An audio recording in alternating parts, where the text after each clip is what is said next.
তুব্বাই আউয়াল হিময়ারি কয়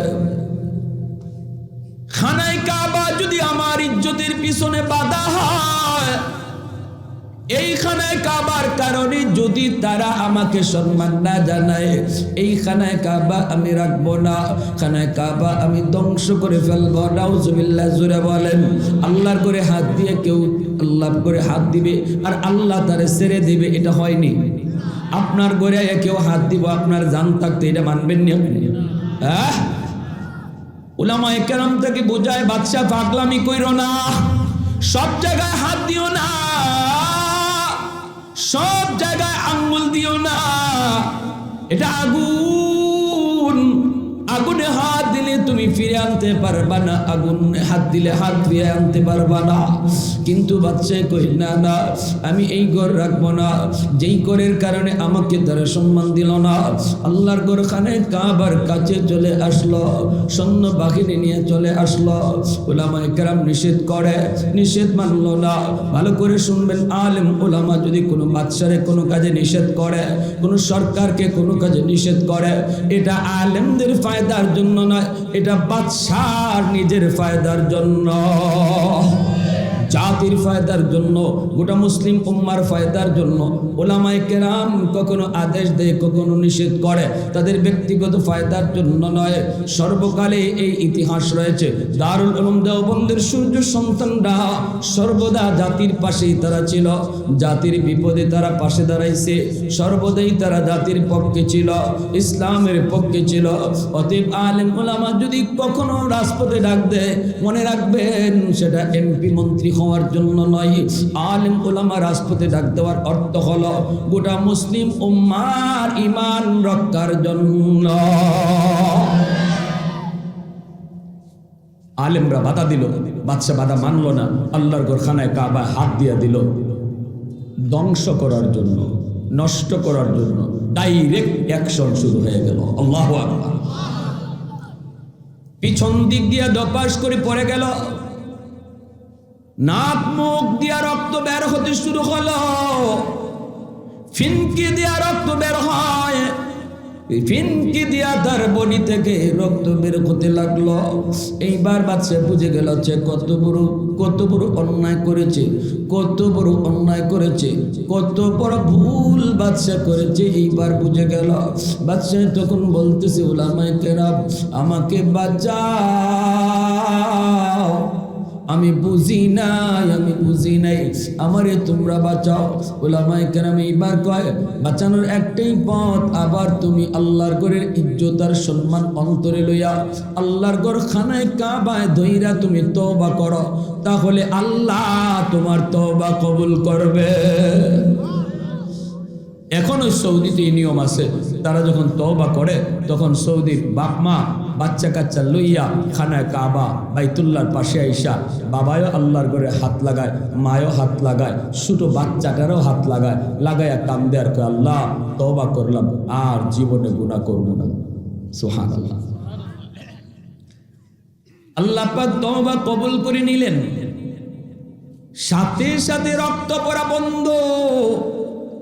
এইবার বাদশা বুঝে গেল, হায় আমি এই ঘর বুঝি নাই, এই ঘরের মান বুঝি নাই, সম্মান বুঝি নাই গো, এই ঘর কত দামি, কত দামি। সাথে সাথে বলতেছে উলামায়ে কেরাম আমি আল্লাহর ঘরের কিছু খেদমত করতে চাই। খেদমত কেমন খেদমত? কয় আমি আল্লাহর ঘরের গিলাফ লাগাতে চাই। আমার আপনার নবীর জন্মের 1000 বছর আগে খানায় কাবার গিলাফ লাগানো হয়। এই গিলাফ সর্বপ্রথম লাগাইছে ইয়ামেনের একজন খ্রিস্টান বাদশা, যার নাম ছিল তুব্বাই আউয়াল হিময়ারি। জানছেন গিলাফের ইতিহাস? আজও আসেনি না নাই? আল্লাহর ঘরে গিলাফ আসেনি না নাই? আজও আছে। এইবার বাদশা বলতেছে উলামায়ে কেরাম তোমরা আমাকে মদিনা নগরীর খবর দাও, কোথায় মদিনা হবে? এখনো তো মদিনা হয় নাই, কিন্তু তাওরাত কিতাবের ভিতরে পেয়েছি মদিনার নগরী হবে আখেরি নবীর হিজরতের জায়গা। এই মদিনাতেই তিনি চিরনিদ্রায় শুয়ে থাকবেন। এই মদিনা নগরী আমাকে তোমরা দেখাও। এই বইলা সে উলামায়ে কেরামদেরকে নিয়ে তালাশে বের হলো, কোথায় মদিনা, কোন জায়গা হবে মদিনা। এই মদিনা দেখার জন্য তারা বের হলো, রাস্তা তালাশে বের হলো। রাস্তা দেখতেছে আর কন্ডিশন মিলাইতেছে। আল্লাহর নবী মক্কা থেকে মদিনায় যেদিন হিজরত করবেন, ওই হিজরতের রাস্তাটা কেমন হবে এর বিবরণ পর্যন্ত আল্লাহ পাক তাওরাত কিতাবে উল্লেখ করেছেন। কন্ডিশনটা কেমন হবে, রাস্তার কন্ডিশন কেমন হবে, এই রাস্তাটা তারা পেয়ে গেলেন। উলামায়ে কেরাম বলতেছে, বাদশাহ তাওরাত কিতাবে যেই রাস্তার বিবরণ আল্লাহ পাক দিয়েছে হিজরতের রাস্তা, এই রাস্তার কন্ডিশন আর তাওরাতের কন্ডিশন এক হয়ে গেছে। অতএব আমরা নিশ্চিত এই রাস্তাটাই হলো মদিনা যাওয়ার রাস্তা। কথা কইেন না আপনারা। এই হিজর ভাই, এই যে একটু মেহেরবানি, বন্ধু মানুষ তো ওই জন্য কইছি। উলামায়ে কেরাম বলতেছে রাস্তা এটাই। তাওরাতে আমরা যে রাস্তা পাইছি আর এই রাস্তা, দুই রাস্তার কন্ডিশন এক। অতএব এই রাস্তা ধরে হাঁটলেই আমরা মদিনা পেয়ে যাব। সুবহানাল্লাহ। তারা এই রাস্তা দিয়ে হাঁটা শুরু করলো। হাঁটতে হাঁটতে হাঁটতে হাঁটতে মদিনা যেই নগরী হবে, এই মদিনা নগরীর ভিতরে তারা যায় ঢুকলো। এইবার মদিনার চতুর্দিকের আবহাওয়া, চতুর্দিকের পরিবেশ আর বাতাসের আবহাওয়া তাওরাত কিতাবের সাথে তারা মিলায়। সুবহানাল্লাহ জোরে করো। আমি কেন বলতেছি যুবক, তুমি যেই নবীর উম্মত, এই নবী হিজরত করবেন কোন রাস্তা দিয়া, এই রাস্তার বিবরণটা পর্যন্ত আল্লাহ আগের নবীর কিতাবে আল্লাহ উল্লেখ করেছেন। তোমার নবী হিজরত করে যে মদিনায় যাবে, ওই মদিনার কন্ডিশন কেমন হবে, এই মদিনা নগরীর চতুর্পাশ কেমন হবে, রাস্তাঘাট কেমন হবে, আবহাওয়া কেমন হবে, এর পুরোপুরি বিবরণ আল্লাহ তাওরাত কিতাবে দিয়েছেন। এইবার ওই জায়গাটাতে যাওয়া মাত্রই তখন উলামায়ে কেরাম কই, বাদশাহ জাহাপনা, এই জায়গার চতুর্দিকের কন্ডিশন আর আবহাওয়া সব মিলায় আমরা বলতে পারি এই জায়গাটাই হবে মদিনাতুন নবী। উলামায়ে কেরাম কয়, বাদশাহ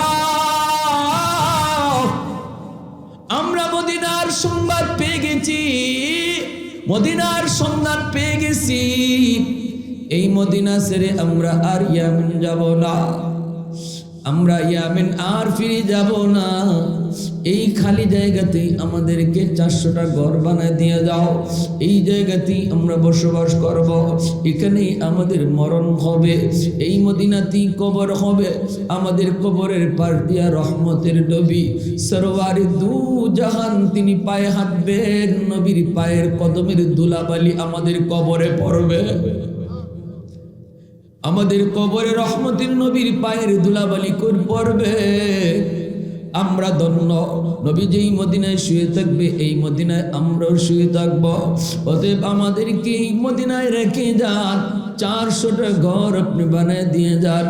এই কথা বলতেই বাদশাহ কয়, আমার তো মন চায় নবী যেই দেশে চিরনিদ্রায় শুইবেন, আমারও তো মন চায় এই দেশে আমিও শুয়ে থাকি, আমার কবরটাও আমি মদিনায় বানাই। কিন্তু না না, আলেমগণ কয় না না, আপনার কাছে বহুত বড় জিম্মাদারি, আপনি ইয়ামেনের বাদশাহ, জনগণের বহুত বড় জিম্মাদারি আপনার কাঁধে, আপনি থাকতে পারবেন না, আপনি চলে যান। এই বইলা সৈন্যগুলি নিয়ে বাদশাহ চলে আসবেন, কিন্তু 400 জন আলেম তারা মদিনায় থাকবেন।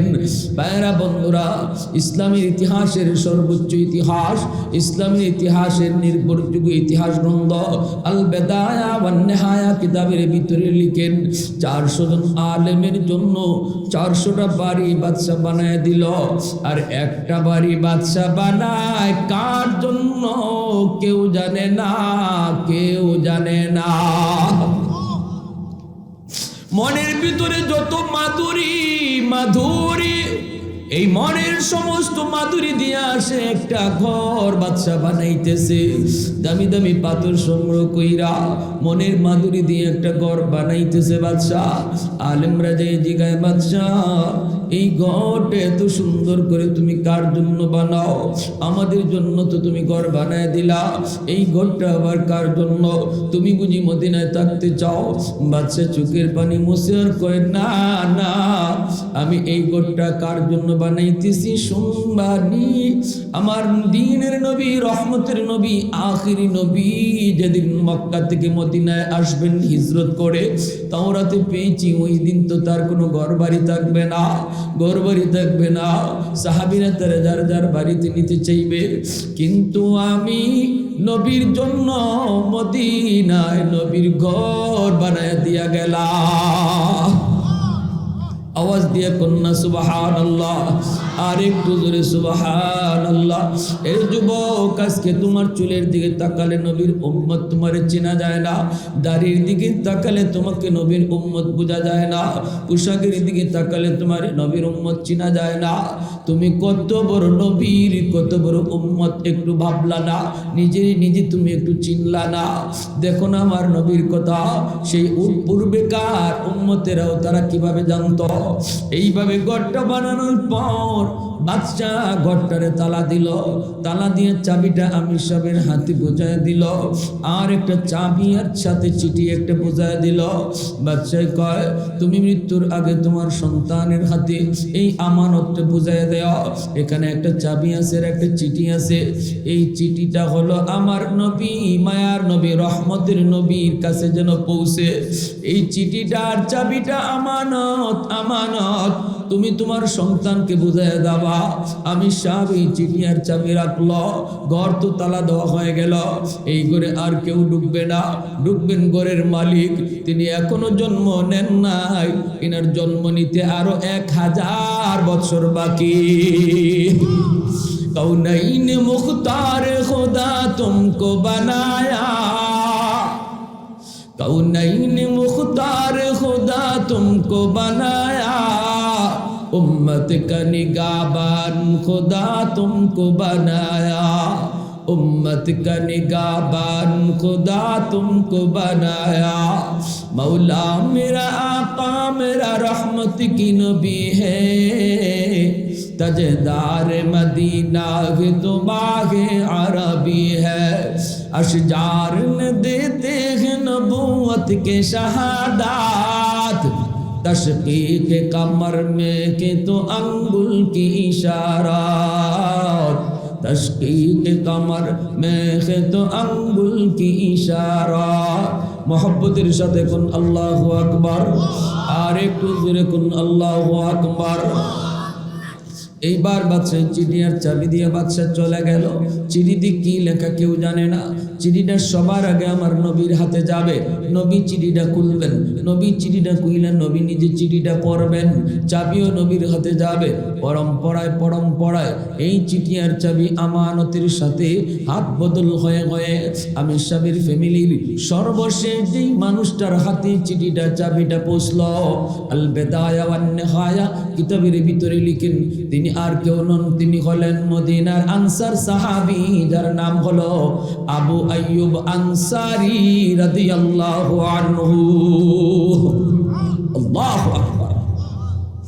আমার আপনার নবী, রহমতের নবী, মায়ার নবী জন্ম নিলেন 1000 বছর পর। মক্কায় নবী আস্তে আস্তে বড় হতে লাগলেন। জন্ম নেওয়ার সময় কাহিনীটা একটু বলে ফেলি।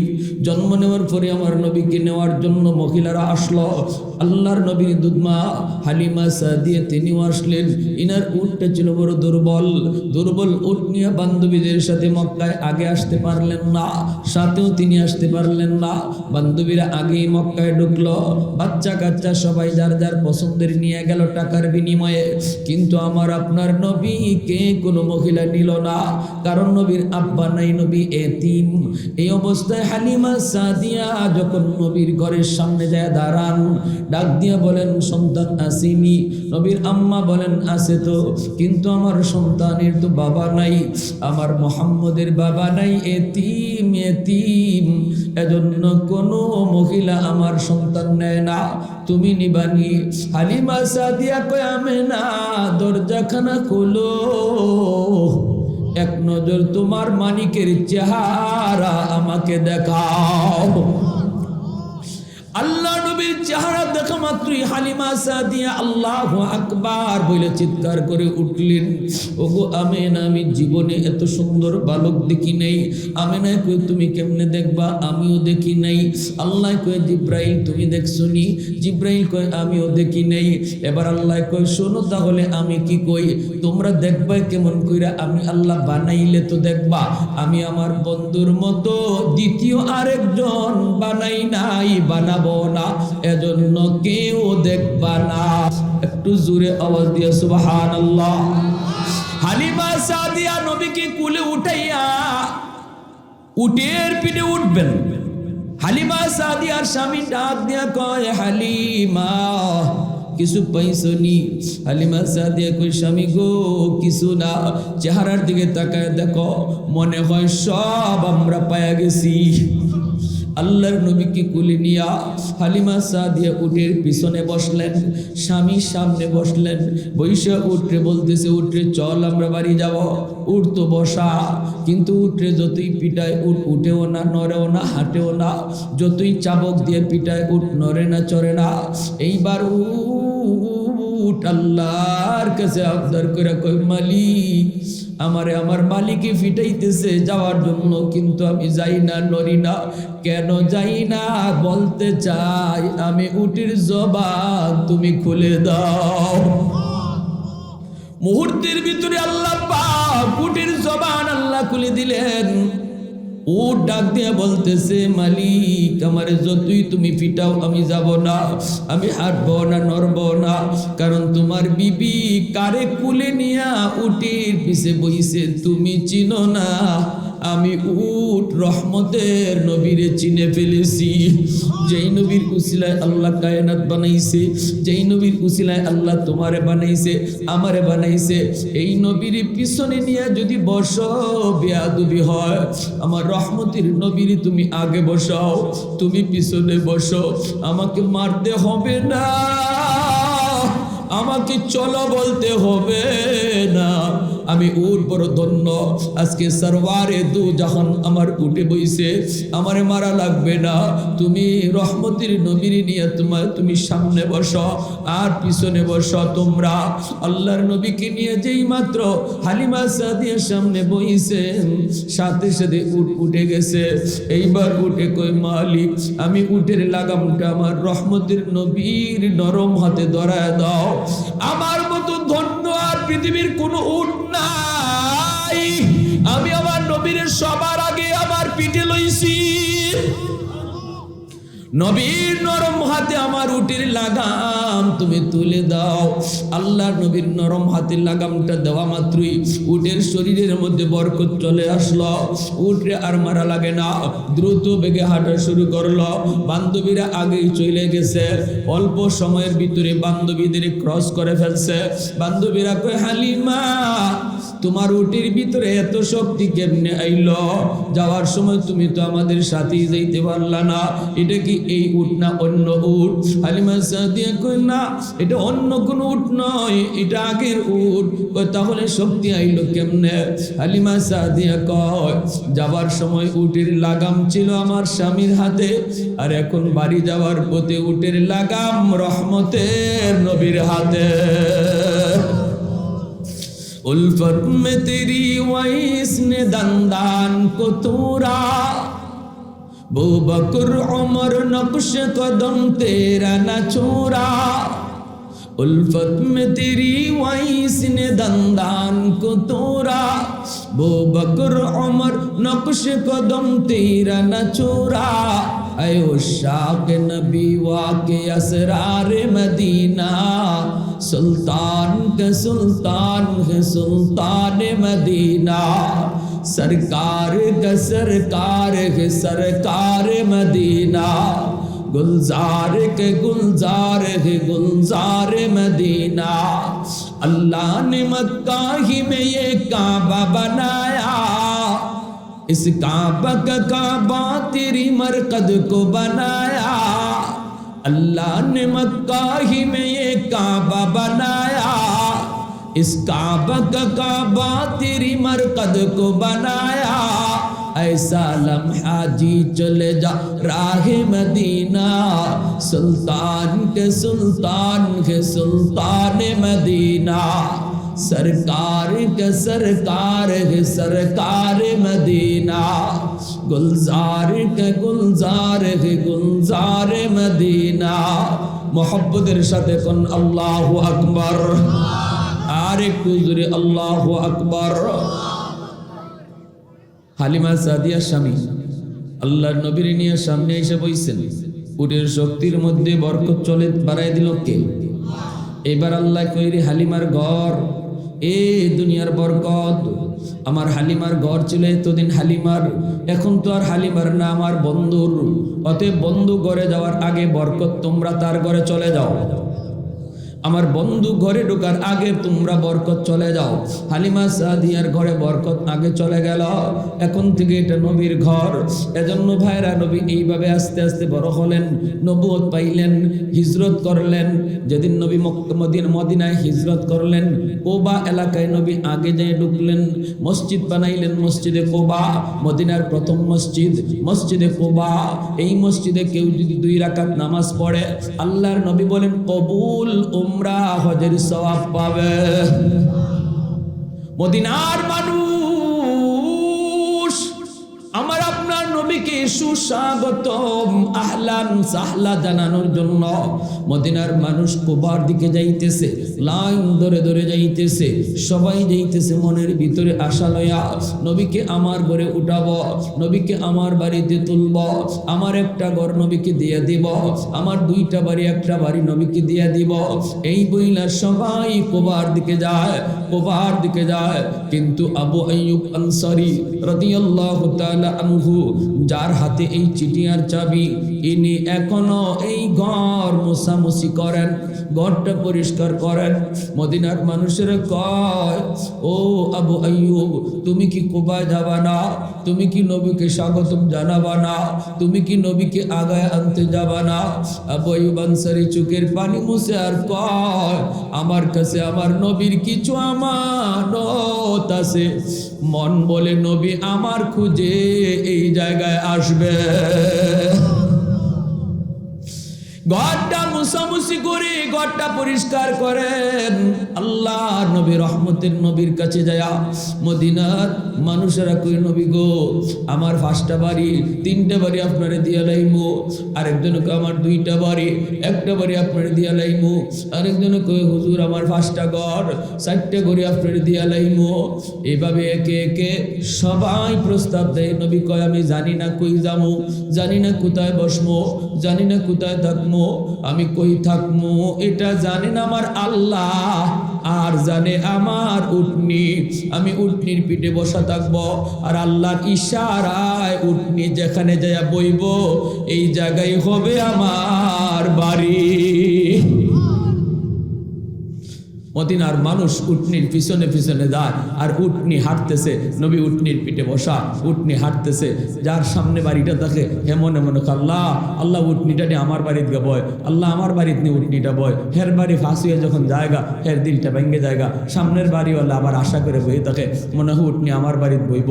এভাবে কেউ বাড়িতে আর বইতেছে না। মদিনার অলি গলি এমনভাবে ঘুরতেছে উটনি, মনে হয় রাস্তাঘাট আগের থেকেই চিনে। এমনভাবে উটনি নিজে নিজে হাঁটতেছে, কেউ উটনিরে কিছু দেখায় না, কেউ উটনিরে কেউ টানেও না, নিজের ইচ্ছায়। মূলত রশিটা কার হাতে? জোরে বলেন, কার হাতে? যাইতে যাইতে উটনি ঘুরতে ঘুরতে আজ মদিনার পাশে, মসজিদে নববীর পাশে, সেই বাড়ি যেই বাড়ি নবীর জন্মের 1000 বছর আগে ঘর বানায় গেছিল ইয়ামেনের বাদশা তুবাই আউয়াল হিমিয়ারি, ওই ঘরের পাশে যাইয়ে উটনি নবীকে নিয়ে বসে গেল। আল্লাহ নবী উটনির পিঠ থেকে নাইমা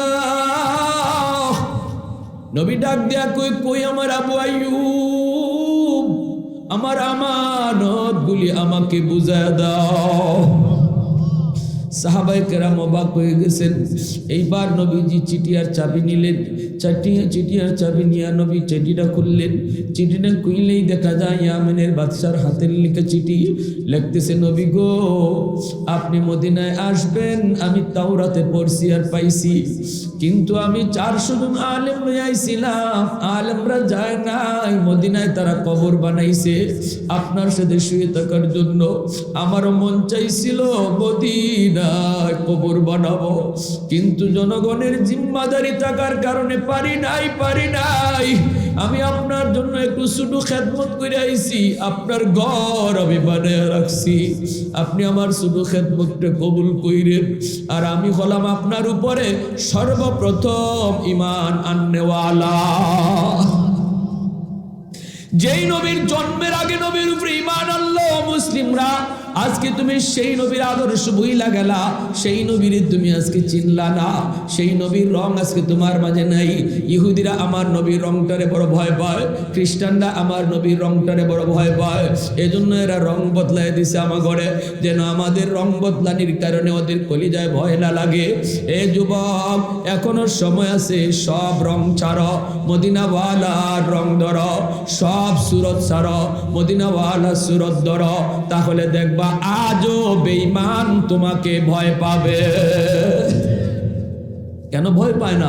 ভয় না পাওয়ার কারণ একটা, এরা দেখে আরে এরা দিয়ে আমাগো মতোই তে ডরাইয়া কি হইতো, আমরাও ফ্যান পরি শার্ট পরি, এরাও ফ্যান শার্ট পরছে, আমাগোরও মুখে দাড়ি নাই এরারও মুখে দাড়ি নাই, তে ডরাইতাম কেন? আমরারও মাথা খালি এরও মাথা খালি, আমাদের জাতের মতোই তো ডরাইতাম কেন? এক জাতের তুই লাগে, সব ছাগলের ভালে একটা বাঘের বাচ্চারে দইরা এটার মুখের মাঝে ছাগলের মুখোশ লাগাইয়া দিছে। এখন ছাগলের মুখোশ লাগাই দেওয়ায় বাঘের বাচ্চা পানি খায়, গিয়া দেখে হের সেরা ছাগলের মতোই এই বাঘের বাচ্চা নিজের ছাগল মনে করে, ছাগলের ভালে চলতেছে, ছাগলের সাথে খাইতেছে। আর ছাগলে তো জানে এ যে বাঘ, কিন্তু এর বোকা বানায় রাখছে মুখোশ পরায়া, এজন্য সব ছাগলের বাচ্চা মাঝে মাঝে গিয়া বাঘের বাচ্চারে গুতা মারে। ছাগলের বাচ্চার তো শিং আছে, বাঘের বাচ্চার তো শিং নাই। ছাগলের বাচ্চা গুতা মারলে বাঘের বাচ্চায় দুঃখ পায় আর খালি বে বে বে বে করে, আর যখন বাঘের বাচ্চায় গিয়ে ছাগলটা গুতা দেয় এ উল্টা আরো দুঃখ পায়, কারণ এর তো শিং নাই। তখন দূর থেকে জঙ্গল থেকে বাঘে দেখছে, দেখা কই এটি কোন কারবার রে, হ্যাঁ শব্দ উল্টে গেল, কে কারে মারার কথা আর মার খায় কেডা, কে কারে মারার কথা খায় কেডা। তখন বাঘে কয়েছে বিষয়টা বুঝে লই, তখন সে দেখা রে আমার জাতি ভাই যেটা ছিল এর মুখের মাঝে তো ছাগলের মুখোশ লাগায় রাখছে, এ তো নিজেরই বুঝেই না এ যে বাঘের জাত, এ তো নিজের ছাগলের জাত মনে করতেছে, এজন্য এর শরীর বাপ নাই, এর শরীর বাপ আইছে না। এখন কামটা কি করতে হইব, কয় মুখোশ ফালানি লাগবো। বাঘে একটা হুঙ্কার দিয়া ছাগলের ফালের দিকে একটা দৌড় দিছে, বাঘের হুম শব্দ শূন্য, সব ছাগল একবারে না খাইয়া দৌড়, উষ্টা খাইয়া দৌড়। বাঘের ছাগলের বাচ্চাও ছাগলের ফালের সাথে দৌড়ে। এখন বাঘ দৌড়ে গিয়া ছাগল না দৌড়া এই বাঘের বাচ্চারে থাবা দিয়ে ধরছে, এ খারা তুই কই যাস? এখন আমি যাইতাম না মানে ইবার ডাক মারেনি কলজাসও কাঁপতেছে। তো বাঘে কয় এই কাঁপ তো কাঁপবো ছাগলের, তোর না। কইতে আমি গীতা আমি ছাগল মানি, দূর বেকুবের তোরে ছাগল বানাইছি, তুই ছাগল না, তোরে ছাগল কইটা আবার কেমনে? কইতে আয় বুঝাই তোরে কেমনে বানাইছে। নিয়ে গেছে, নিয়ে মুখোশ টান দিয়ে হরাইছে পরে কই তখন কিতা তোর সেরাটা একটু পানি গিয়ে আবার পানি খাইয়া দেখ, সেরা এখন আগের মতো হিতার মতো না আমার মতো, একটু পানি খাইয়া দেখ। গেছে পানি খাইতো, গিয়া দেখে আরে আমার দিয়ে এতদিন ছাগল বানায় রাখছে, সেরা তো আমার বড় ভাইয়ের মতো দেখা যায়, যে ভাই অহংকার দিছে এমনি মুসর ধরে লিছে, বাপ আইছে শরীর, যে তার নিজে চিনলেন না বাপ আইতো, নিজেরই যদি না চিনিতে বাপ আইতো না, এখন হে শুনলে বাপ আইছে। বাঘে কয় কিতা খবর, এখন আমারে লাগবো এগুলারে দৌড়াইতে, না তুই একলাই যথেষ্ট? আমি একলাই যথেষ্ট, ঠিক কিনা জোরে?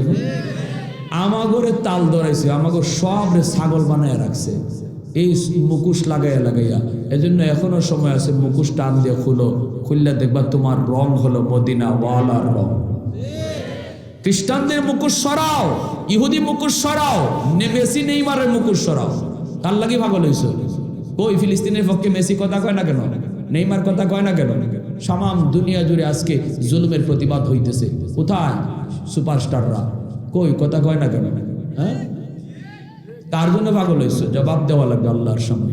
আজও সময় আছে, কাটিং কুটিং বাদ দাও, মদিনাওয়ালার রং ধরো। এখনো বাঘের মতোই দুশ্মন তোমারে ভয় পাবে, ঠিক না? মুসলমান ছাগলের জাত না, মুসলমান সিংহের জাত, বাঘের জাত, ঠিক না? তাদের এক হুঙ্কারে দুশ্মন ময়দান ছেড়ে ভাগছে, আমরা সেই জাতি। এজন্য বলি আমার ভাইয়েরা, বন্ধুরা, বেশি লম্বা কথা নয়, আমার নবীর আদর্শ, 5 ওয়াক্ত নামাজ নবী পড়ছেন, আমার নবীর আদর্শ, নবীর সুন্নত মতো আমি আমার জীবনটারে আমি চালাইতাম। আমার বডির নমুনা, আমার পোশাকের নমুনা, আমার হাঁটার নমুনা, খাওয়ার নমুনা, এগুলো আমার নবীর মতো অনুসরণ করতাম। যদি আমরা বাঁচতাম চাই, যদি বিজয় আবার ফিরে আনতাম চাই, যদি আল্লাহকে পাশে চাই, আল্লাহকে যদি পাশে চাই, তাহলে নবীর রং ধরা ছাড়া আল্লাহ আমাদের পাশে আসবে।